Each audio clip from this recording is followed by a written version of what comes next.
এই নিয়ে যান তাজা তাজা মাংস নিয়ে যান, একদম কম দামে ভালো মাংস। দেরি করলে আর পাবেন না। কম দামে ভালো জিনিস চাইলে তাড়াতাড়ি নিয়ে যান। তাজা তাজা মাংস নিয়ে যান, তাজা তাজা মাংস নিয়ে যান। এখন না এলে আর পাবেন না। দেরি করলে আপনাদেরই ক্ষতি। নিয়ে যান। তা দাদা, কত করে মাংস দিচ্ছ? 1 কেজির দাম মাত্র 100 টাকা। বলো কি গো, তোমার কাছে মাংসের এত কম দাম? হ্যাঁ দাদা, আমি কম দামেই মানুষকে মাংস দিতে ভালোবাসি, যাতে খেয়ে পড়ে তারা বাঁচতে পারে, বুঝলে? আচ্ছা, তাহলে তুমি আমাকে 1 কিলো মাংস প্যাকেট করে দাও। হ্যাঁ দাদা, দিচ্ছি, একটু অপেক্ষা করুন।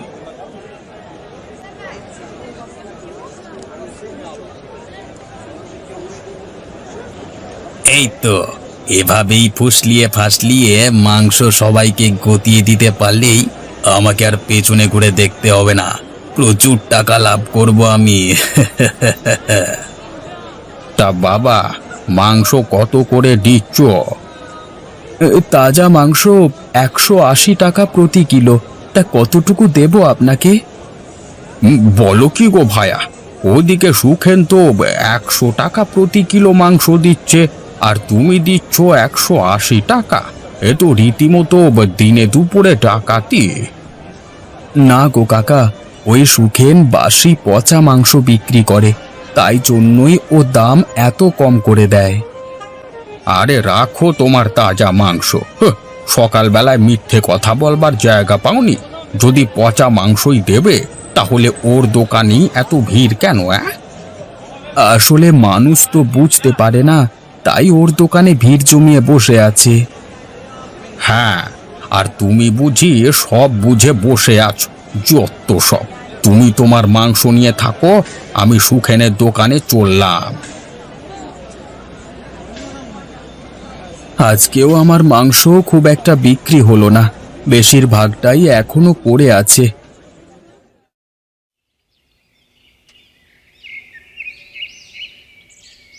গিন্নি, গিন্নি, কোথায় গেলে তুমি? আমি বাজার থেকে চলে এসেছি। কি হয়েছে বলো দেখি তোমার? এই দুপুরবেলা কানের মাথা খাচ্ছ কেন, হ্যাঁ? না, মানে বলছিলাম যে আমি এই বাজার থেকে এলাম। তা আমাকে কি উদ্ধার করে দিয়েছো নাকি? এসেছো হাত মুখ ধো, আমি গেলবার ব্যবস্থা করছি।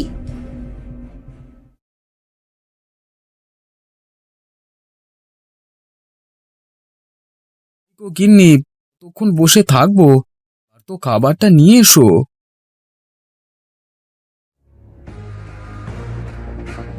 নাও গেলো, গিলে আমাকে উদ্ধার করো। এরকম করে বলছো কেন গিন্নি? তা এরকম করে বলবো না তো কেমন করে বলবো শুনি? তুমি একেবারে কি রাজার বংশধর নাকি, যে তোমাকে আপনি আজ্ঞে করে কথা বলতে হবে? রাজার বংশধর না হলেও তোমার অভাবটা তো কিছু রাখিনি। নাটক দেখলে বাঁচা যায় না। তা আমার কোন অভাবটা তুমি পূরণ করেছো শুনি? বাজারে তো মাংস বেচে যা টাকা রোজগার করে আনো, তাতে ওই কোনো রকমের টেনে টুনে সংসারটা চলে যায়। বেশিরভাগ মাংসই তো তোমাকে ফেলে দিতে হয়। তা কি করব গিন্নি, বেঁচে যাওয়া মাংস রেখে দিলে তো পচে যাবে, তখন সেই পচা মাংস এমনি ফেলে দিতে হবে। কেন, সুখেন্দা কি মাংস ফেলে দেয়? ও বেঁচে যাওয়া মাংস পরদিন আবার বিক্রি করে এবং কত লাভ করে বলো দেখি। কিন্তু এটা করা কি ঠিক? তুমি বলো না, মানুষের সঙ্গে বিশ্বাসঘাতকতা করলে একদিন না একদিন সেই বিশ্বাসঘাতকতার ফল ঠিকই পাওয়া যায়। শোনো, তোমার এই জ্ঞান শুনতে আমি রাজি নই। তোমার জ্ঞান শুনে শুনে এত বছর কাটিয়ে দিলাম। এবার একটু বেশি ইনকামের ধান্দা করো তো দেখি, না হলে এই বউকে হারাবে এই বলে দিলাম। বেশ, যতক্ষণ না আমি সৎ পথে বেশি ইনকাম করতে পারছি, ততক্ষণ আমি বাড়িতে প্রবেশ করব না। আমি চললাম।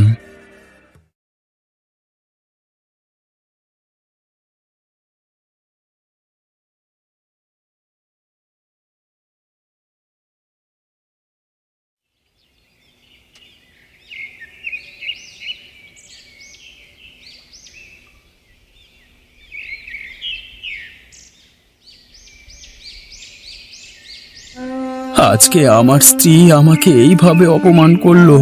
আমি তো মানুষকে ভালো মাংসই বিক্রি করি। এই হাটে যদি পচা মাংসই সবাই খেতে চায় তবে আমার ব্যবসা হবে কি করে? কিন্তু যাই হয়ে যাক না কেন, ওই বাড়িতে আমি আর কোনোদিন যাব না।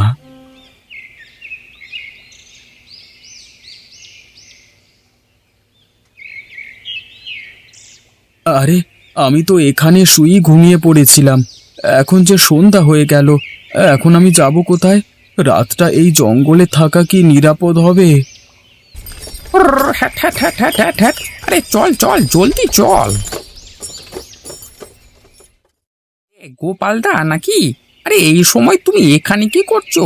সন্ধ্যা হতে চললো তো। আর বলো না ভাই, ঘরে স্ত্রীর সাথে অশান্তি করে আমি ঘর ছেড়ে চলে এসেছি। বলো কি গো, এখন তুমি যাবে কোথায়? যাবার তো কোথাও জায়গা নেই ভাই। দেখি, রাতটা মনে হয় জঙ্গলেই কাটাতে হবে। না না, তা বললে কি হয় নাকি? আমার বাড়ি থাকতে তোমারই জঙ্গলে রাত কাটানোর কোনো মানে হয় না। তুমি গরুর গাড়িতে উঠে বসো। হ্যাঁ, মুখ দেখে তো মনে হচ্ছে সকাল থেকে নাওয়া খাওয়া হয়নি। চলো আমার সঙ্গে চলো। হ্যাট হ্যাট হ্যাট হ্যাট হ্যাট, চল চল, জলদি চল।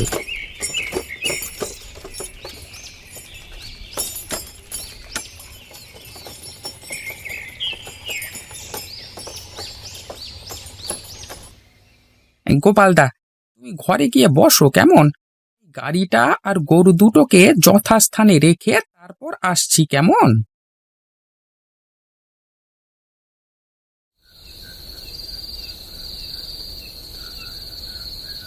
হ্যাঁ গোপালদা, এবার বিষয়টা বলো দেখি। তুমি হঠাৎ বাড়ি ছেড়ে চলে এলে কেন? কি আর বলবো ভাই, আমার রোজগার তেমন একটা হয় না। স্ত্রীর কোনো ইচ্ছেই আমি পূরণ করতে পারি না, তাই এই অশান্তি। কেন গো গোপালদা, তুমি একজন সৎ ব্যবসায়ী, তোমার এরকম হাল হলো কি করে? আমি সৎ হলে কি হবে?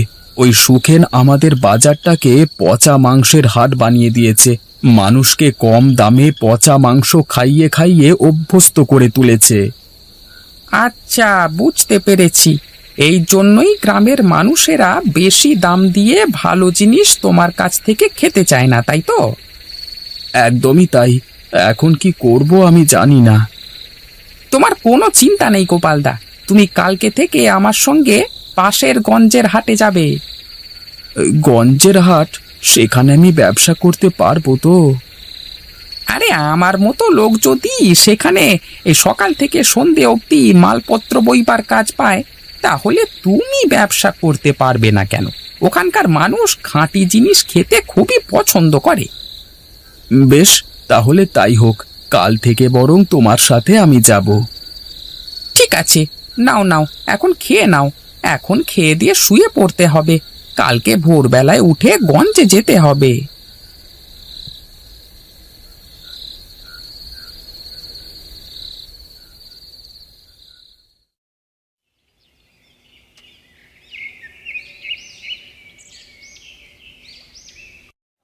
নিয়ে যান, নিয়ে যান, একদম তাজা মাংস নিয়ে যান। এ মাংস খেলে শরীর খারাপ করবে না, নিয়ে যান। তা দাদা, কত করে মাংস বেচছেন? প্রতি কেজি 180 টাকা করে। এই বলো কি গো, কাল পর্যন্ত তো আমরা 220 টাকা দিয়ে মাংস কিনেছি, আর তুমি কিনা বেচছো 180 টাকায়। বলি, পচা মাংস নয় তো? আপনি কিনে নিয়ে গিয়ে খেয়েই দেখুন না, যদি পচা হয় তাহলে আপনার সব টাকা ফেরত দিয়ে দেব। আমি আজ থেকে এখানেই বসছি। ব্যাস, তাহলে আমাকে 2 কিলো প্যাকেট করে দাও।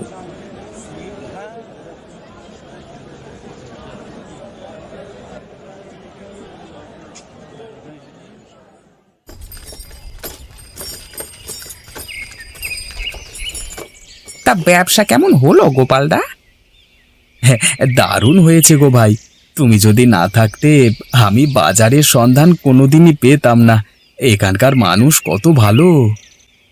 হ্যাঁ, তোমাকে বললাম না, তুমি যদি ওনাদিকে নির্ভেজাল জিনিস খাওয়াতে পারো, তাহলেই ওরা তোমাকে মাথায় করে রাখবে। হ্যাঁ গো ভাই, এখানকার মানুষ ওখানকার পচা মাংসের হাটের মতো নয়। এনারা ভালো জিনিস আর পচা জিনিসের পার্থক্য বোঝে।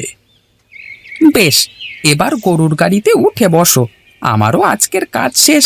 চলো, এবার বাড়ি ফিরতে হবে।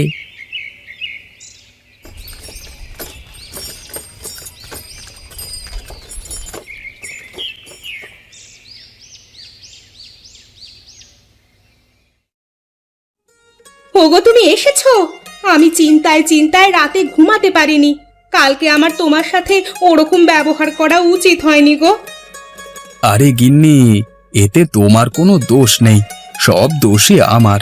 এতদিন আমি পচা মাংসের হাটে আমার খাঁটি তাজা মাংস বিক্রি করছিলাম, তাই রোজগার সেরকম হতো না। কিন্তু আজ থেকে আর তেমনটি হবে না। কেন গো, তুমি কি মাংস ব্যবসা ছেড়ে দিলে? এই দেখো গিন্নি, আজকে কত টাকা ইনকাম করেছি। এ কি গো, এত টাকার ব্যবসা করেছো আজকে? আমার যে বিশ্বাসই হচ্ছে না। বিশ্বাস না করবার কিছু নেই গিন্নি। এখন চলো, খুব খিদে পেয়েছে, দুটো খেতে দেবে চলো। এখন থেকে তোমার সব ইচ্ছে আমি পূরণ করব।